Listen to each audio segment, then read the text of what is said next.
नमस्कार, स्वागत है आपका हमारे इस चैनल टेक टिप नाउ में। MS एक्सेल की वीडियो सीरीज में आज हम बात करने जा रहे हैं किस तरह से MS एक्सेल में हम फॉर्मूला का निर्माण कर सकते हैं। यद्यपि MS एक्सेल में बहुत सारे रेडीमेड फंक्शंस पहले से ही उपलब्ध होते हैं जिनका प्रयोग करके हम एक्सेल में हमारी कैलकुलेशंस को इम्प्लीमेंट कर सकते हैं, परंतु फिर भी यदि आप स्वयं या यूं कहें कि मैन्युअली फॉर्मूला बनाना नहीं जानते हैं तब तक आप MS एक्सेल में माहिरत हासिल नहीं कर सकते हैं।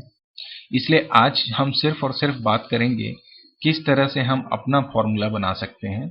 और आज के इस सेशन में जो बातें हम करने जा रहे हैं उसमें सबसे पहले हम समझेंगे कि फॉर्मूला होता क्या है, ऑपरेटर्स क्या होते हैं, टाइप ऑफ ऑपरेटर्स कौन कौन से हैं जो हम MS एक्सेल में इस्तेमाल कर सकते हैं, जैसे कि अरिथमेटिक, कंपैरिजन एवं रेंज ऑपरेटर, इनकी बात हम करेंगे। फॉर्मूला बनाने के कुछ रूल्स हैं जिन्हें हमेशा हमें ध्यान रखना पड़ता है, तो उसके बारे में भी आज हम चर्चा करेंगे। और अंत में हम देखेंगे किस तरह से MS एक्सेल में हम इन सारे नियमों का पालन करते हुए एक बेहतरीन फॉर्मूला बना सकते हैं। तो चलिए हम अपना कार्य को शुरू करते हैं। आज हम बात कर रहे हैं सबसे पहले फॉर्मूला क्या होता है। देखिए, फॉर्मूला की अगर हम परिभाषा की ओर जाएं तो हमें पता है कि कोई भी एक ऐसा एक्सप्रेशन जिसका प्रयोग हम वैल्यूज को कैलकुलेट करने के लिए करते हैं, या यूं कहें कि बहुत सारी वैल्यूज को कैलकुलेट करने के लिए जो समीकरण हम बनाते हैं जिससे हमें एक फाइनल उत्तर प्राप्त होता है, उसे हम फॉर्मूला कहते हैं। किसी भी फॉर्मूला में दो भाग होते हैं या किसी भी फॉर्मूला के दो भाग होते हैं, जिसमें कि प्रथम भाग होता है जिसे हम कहते हैं ऑपरेंड्स, और दूसरा भाग जो होता है उसे हम कहते हैं ऑपरेटर्स। ऑपरेंड का तात्पर्य होता है वह डाटा या वह वैल्यू जिसे हमें कैलकुलेट करना है, एवं ऑपरेटर का तात्पर्य होता है जो वैल्यूज हमें कैलकुलेट करनी है, अर्थात ऑपरेंड्स को कैलकुलेट करने के लिए जो चिन्ह हम इस्तेमाल करते हैं, जिनके द्वारा हमें पता चलता है कि यह धन है, कि यह ऋण है, या प्लस है, या माइनस है, या मल्टीप्लिकेशन है। तो उन सिंबल्स को हम ऑपरेटर्स कहते हैं। उदाहरण के तौर पर आप अपनी स्क्रीन में देख रहे होंगे, हमने एक इंटरेस्ट का फॉर्मूला लिखा हुआ है P into R into T upon 100। यहाँ पर आप देख सकते हैं कि ये जो P, R और T हैं जिनकी वैल्यूज हमें कैलकुलेट करनी है, यही कहलाते हैं ऑपरेंड्स। और दूसरा जो आप मल्टीप्लिकेशन और डिवीजन का चिन्ह देख रहे हैं, इन्हें हम जानते हैं ऑपरेटर्स के नाम से। तो कहने का तात्पर्य, किसी भी फॉर्मूला में हमें दो चीजें आवश्यक हैं। पहला तो ये कि ऑपरेंड्स क्या है, अर्थात किस डेटा को हमें कैलकुलेट करना है, उस डेटा की सही जानकारी आपको होनी चाहिए, एवं उन डेटा को ऑपरेट करना है, किस प्रकार का ऑपरेशन उनके ऊपर करना है, तो उससे संबंधित सही ऑपरेटर्स का चुनाव हमें करना अति आवश्यक है। तो इन दो बातों को मद्देनजर रखते हुए हम अपने एक्सेल में फॉर्मूला का निर्माण करते हैं। चूंकि फिलहाल हम बात कर रहे हैं ऑपरेटर्स की, देखिए जहां तक बात है ऑपरेंड्स की, जो हम MS एक्सेल में जो भी डाटा है वो तो सेल में डालते हैं, और जो भी सेल होती है उसका जो सेल एड्रेस होता है वही हमारा ऑपरेंड के रूप में प्रयोग किया जाता है। लेकिन जब हम बात करते हैं ऑपरेटर्स की, तो हमेशा हमें यह ध्यान रखना पड़ेगा कि किस प्रकार का ऑपरेटर किस कार्य को करने हेतु प्रयोग होता है। इसलिए MS एक्सेल में हमें यह जानना अति आवश्यक है कि ऑपरेटर्स क्या हैं एवं कौन कौन से ऑपरेटर्स हम इस्तेमाल कर सकते हैं। तो जैसे मैंने आपको अभी बताया कि ऑपरेटर्स जो होते हैं वो स्पेशल सिंबल्स होते हैं जो ऑपरेंड्स या डेटा को ऑपरेट करते हैं, जैसे धन का चिन्ह या माइनस, या मल्टीप्लिकेशन के लिए हम स्टार का चिन्ह प्रयोग करते हैं, और भाग देने के लिए हम स्लैश का चिन्ह प्रयोग करते हैं। तो ये कुछ चिन्ह है जिसे आपको देख के समझ में आ रहा होगा कि ये ऑपरेटर्स हैं। उदाहरण के तौर पे जैसे 1 और 2, इन दोनों को यदि हमें ऐड करना है तो हम लिख सकते हैं 1 + 2, और उसका जो उत्तर आएगा वो 3 आएगा। इसी प्रकार से 5 × 4 यदि आप करना चाहते हैं तो हम 4 और 5 के बीच स्टार का चिन्ह स्थापित कर दें तो हमें उत्तर जो है वो प्राप्त हो जाता है 20। तो यह बात हुई कि ऑपरेटर्स क्या होते हैं। MS एक्सेल में हम मुख्यतः 3 प्रकार के ऑपरेटर्स प्रयोग करते हैं, जिसमें सबसे पहला होता है अरिथमेटिक ऑपरेटर। अरिथमेटिक ऑपरेटर, जैसा इसका नाम है, इसका प्रयोग हम मैथमेटिकल कैलकुलेशंस को करने के लिए करते हैं, जैसे कि जोड़ना, घटाना, भाग देना, गुणा करना, ऐड, मल्टीप्लाई, डिवीजन, मल्टीप्लिकेशन। ये समस्त कार्यों को करने के लिए हम अरिथमेटिक ऑपरेटर का प्रयोग करते हैं। आप देख रहे होंगे आपके स्क्रीन में, यह प्लस का चिन्ह है, अर्थात ये एडिशन के लिए प्रयोग होता है, यह सब्ट्रैक्शन के लिए अर्थात घटाने के लिए, गुणा करने के लिए या मल्टीप्लाई करने के लिए हम स्टार का चिन्ह प्रयोग करते हैं, एवं भाग देने के लिए या डिवीजन करने के लिए हम बटा या स्लैश चिन्ह का प्रयोग करते हैं। यह बात हुई अरिथमेटिक ऑपरेटर की। दूसरा ऑपरेटर जो हम एक्सेल में इस्तेमाल कर सकते हैं वह है कंपैरिजन ऑपरेटर। कंपैरिजन जैसा इसका नाम है, तुलना करना, अर्थात इस ऑपरेटर का प्रयोग हम दो या दो से ज्यादा वैल्यूज को या डेटा को आपस में कंपेयर करने के लिए या तुलना करने के लिए प्रयोग कर सकते हैं। आप देख रहे हैं यह इक्वल टू का चिन्ह है, यह ग्रेटर देन है, यह लेस देन है, greater than equal to, less than equal to, और यह जो चिन्ह होता है इसे हम कहते हैं नॉट इक्वल टू, अर्थात यदि दो वैल्यूज आपस में बराबर नहीं है यह चेक करना है तो उसके लिए हम प्रयोग करते हैं नॉट इक्वल टू का साइन। तो इन समस्त ऑपरेटर्स का प्रयोग हम आने वाले एक्सेल के वीडियो सेशंस में देखेंगे। तो फिलहाल हमें सिर्फ इसकी जानकारी होनी चाहिए कि कंपैरिजन ऑपरेटर्स क्या होते हैं। तो इनका प्रयोग हम कंपैरिजन करने के लिए करते हैं। एवं अंत में तीसरा और महत्वपूर्ण एक ऑपरेटर होता है एमएस एक्सेल में, जिसे हम जानते हैं रेंज ऑपरेटर के नाम से। रेंज ऑपरेटर में मुख्यतः सिर्फ एक कोलन सिंबल का प्रयोग किया जाता है। रेंज ऑपरेटर या रेंज का तात्पर्य होता है एक रेंज ऑफ वैल्यूज को सिलेक्ट करना।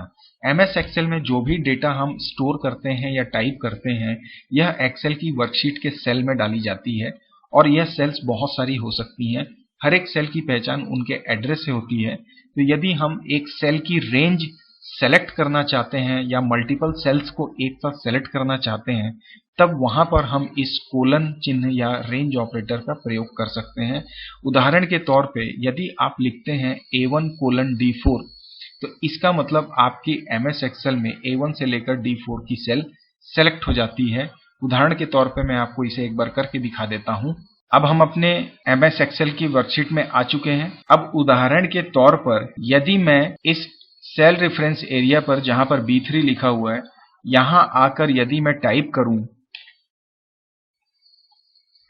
A1 कोलन D4 तो आप देखेंगे कि यह A1 से लेकर D4 तक की पूरी सेल सेलेक्ट हो चुकी हैं। तो यह प्रयोग होता है रेंज ऑपरेटर का। तो इस प्रकार से ये विभिन्न ऑपरेटर्स हैं जिनका प्रयोग हम अपनी आवश्यकता के अनुसार किसी फॉर्मूला के निर्माण के दौरान प्रयोग करते हैं। आने वाले कुछ सेशंस में हम पहले देखेंगे अरिथमेटिक ऑपरेटर्स का प्रयोग। तो अब ये तो सारी बातें हो गई ऑपरेटर्स की एवं ऑपरेंड्स की एवं फॉर्मूले की। अब हम बात करते हैं यदि हमें एमएस एक्सेल में फॉर्मूला का निर्माण करना है तो हम कैसे करेंगे। तो उसके लिए हमें कुछ बातों का ध्यान रखना होता है हमें। तो इसे हम जानते हैं rules for creating formula in Excel. तो मुख्यतः दो रूल्स होते हैं कि जब भी हम एमएस एक्सेल में फॉर्मूला का निर्माण करते हैं तो इन दो नियमों का हमेशा हमें पालन करना है। सबसे पहली बात यह होती है कि कभी भी एक्सेल में कोई भी फॉर्मूला यदि आप टाइप करते हैं किसी भी सेल में तो उसकी शुरुआत हमेशा इक्वल टू से होनी चाहिए, अर्थात हमेशा आप equal to A1 plus B1 इस तरह से लिखते हैं। इसका कारण यह है कि यदि आप इक्वल टू का प्रयोग ना करें तो वह फॉर्मूला ना होके एक डेटा के रूप में ही सेल में स्टोर हो जाता है। दूसरा, हमेशा ऑपरेंड के रूप में या डेटा के रूप में हम सेल एड्रेस का प्रयोग करते हैं, ना कि वह वैल्यू जो हमने सेल में टाइप की हुई है। उदाहरण के तौर पर जैसे आप देख सकते हैं हमने लिखा है, मान लीजिए यह ब्लैक डार्केंड एक सेल है, इसमें हमने टाइप किया equal to A1 plus B1। तो फार्मूला की शुरुआत इक्वल टू से हुई, उसके पश्चात हमने A1 और B1 सेल्स का एड्रेस प्रयोग किया है और प्लस चिन्ह का प्रयोग किया है, अर्थात A1 की वैल्यू और B1 की वैल्यू आपस में ऐड हो जाएंगी और इसका जो उत्तर आएगा वह उस सेल में स्टोर हो जाएगा। तो दोस्तों यह तो बात हो गई कि एमएस एक्सेल में फॉर्मूला क्या है, फॉर्मूले के लिए आवश्यक ऑपरेटर्स कौन से होते हैं एवं फॉर्मूला के निर्माण के लिए हमें किन रूल्स का पालन करना पड़ता है। तो अब हम एमएस एक्सेल की वर्कशीट में चलते हैं और वहां पर हम देखते हैं इस फॉर्मूला का इम्प्लीमेंटेशन। तो अब आप देख सकते हैं हमने एमएस एक्सेल की वर्कशीट ओपन कर ली है। यहाँ पर हमने पहले से ही एक टेबल का निर्माण करके रखा हुआ है जिसमें आप देख सकते हैं हम क्वार्टरली सेल्स रिपोर्ट निकाल रहे हैं। यहाँ पर हमने 4 डिफरेंट बाइक्स ली हैं, होंडा, यामाहा, सुजुकी, बजाज। इनका 4 महीने का सेलिंग का रिकॉर्ड हमारे पास उपलब्ध है। अब हम इन समस्त बाइक्स का टोटल सेलिंग क्वार्टरली हमें यहाँ पर निकालना है एवं उनका एवरेज हमें फाइंड करना है। तो चलिए इसका निर्माण हम करते हैं। जैसा कि हमने कहा कि सबसे पहले कोई भी फॉर्मूला यदि आपको बनाना है उसके लिए उसकी शुरुआत इक्वल टू से हमें करनी पड़ेगी एवं हमें फॉर्मूला के दौरान यह निर्धारित करना है किन वैल्यूज को हमें कैलकुलेट करना है। तो फिलहाल हमें 45, 72, 76 और 34 इन चारों वैल्यूज का एडिशन यहाँ हमें निकालना है। क्योंकि हम एडिशन की बात कर रहे हैं इसलिए हम यहाँ पर प्लस चिन्ह का प्रयोग करेंगे। तो अब मैं यहाँ इस टोटल सेल्स को क्लिक कर देता हूँ यहाँ पर सर्वप्रथम मैंने लिखा इक्वल टू के पश्चात हम देखेंगे कि यह 45 अर्थात इसका जो एड्रेस है वह क्या है। तो यह आप देख सकते हैं D5 है, तो हमने यहाँ पे लिखा D5 प्लस हमने टाइप किया 72 का एड्रेस जो कि है E5 प्लस हमने लगाया 76 का एड्रेस जो कि है F5 प्लस हमने अंत में 34 का एड्रेस लिखा जो कि है G5। इतना लिखने के पश्चात यदि आप एंटर कर देंगे तो आप देखिए हमें इसका टोटल प्राप्त हो चुका है और इस सेल में जो वैल्यू आ रही है इसका संबंधित फॉर्मूला आप ऊपर यहाँ पर फॉर्मूला बार में देख सकते हैं। तो यह बात हुई किस तरह से हमें फॉर्मूला का निर्माण करना है। फिर से एक बार करते हैं। इक्वल टू 24 का जो एड्रेस है वह है D6 प्लस 45 का एड्रेस है E6 प्लस 48 का एड्रेस है F6 प्लस 30 का एड्रेस है G6। तो हमने प्रेस किया एंटर, आप देखिए यह 147 आ चुका है। इसी प्रकार से यदि हमें इसका एवरेज प्राप्त करना है अर्थात इन 4 जो महीने की सेलिंग हुई होंडा की इनका हमें एवरेज निकालना है तो वह हमें प्राप्त करना है। तो हमें पता है कि एवरेज का तात्पर्य टोटल बटे कुल संख्या है। तो सबसे पहले हमने इक्वल टू टाइप किया 45 का एड्रेस जैसे अभी हम देख सकते हैं D5। आप चाहें तो इसे सीधे सेलेक्ट कर सकते हैं, प्लस चिन्ह टाइप कर सकते हैं, फिर 72 को आप माउस से सेलेक्ट करिए, फिर से प्लस चिन्ह सेलेक्ट करिए, 76 को सेलेक्ट करिए, फिर से प्लस चिन्ह को सेलेक्ट करिए और 34 को हमने सेलेक्ट कर लिया। चूंकि हमें इनका एडिशन करके इसका डिवीजन करना है तो हमें पता है कि डिवीजन की प्रायोरिटी प्लस से ज्यादा होती है, इसलिए हम पहले इन समस्त का एडिशन करना चाहेंगे। इसलिए हमने यहाँ पे सबको ब्रैकेट के अंदर पहले टोटल कर लिया। भाग देने के लिए हम बटा या स्लैश का प्रयोग करते हैं, इसलिए हमने स्लैश का चिन्ह लगाया एवं अंत में चूंकि इनकी कुल संख्या 4 है इसलिए हमने डिवाइड कर दिया इन्हें 4 से। अब आप देखेंगे इसका एवरेज सेलिंग हमें प्राप्त हो गया है। तो इस क्वार्टर की एवरेज सेलिंग हुई 56.75 बाइक। उदाहरण के तौर पर फिर से इसे एक बार हम टाइप कर लेते हैं। इक्वल टू हमने कोष्ठक में लिखा 24 प्लस 45 प्लस 48 प्लस 30 के बाद ब्रैकेट को हमने क्लोज किया, भाग दिया डिवाइड करके 4 से, एंटर किया। आप देखेंगे एवरेज सेलिंग यामाहा की हमें प्राप्त हो गई 36.75 और इसका जो कोरेस्पॉन्डिंग या संबंधित फॉर्मूला है वह आप यहां देख पा रहे होंगे। यह हमारी फॉर्मूला बार में आपको स्पष्ट रूप से दिखाई दे रहा हो। तो ये तो बात हुई गई किस तरह से हम MS एक्सेल में फॉर्मूला का निर्माण कर सकते हैं। तो आई होप आपको ये कॉन्सेप्ट क्लियर हुआ होगा। तो यह बात हुई कि किस तरह से बेसिक लेवल पे हम एक्सेल में फॉर्मूला का निर्माण कर सकते हैं। हमने आपसे पहले भी कहा कि आप फॉर्मूला बनाने के लिए बहुत सारे फंक्शंस का प्रयोग कर सकते, परंतु यह आवश्यक नहीं कि आपके पास आपकी कैलकुलेशन से संबंधित प्रॉब्लम का सॉल्यूशन एक्सेल में उपलब्ध हो।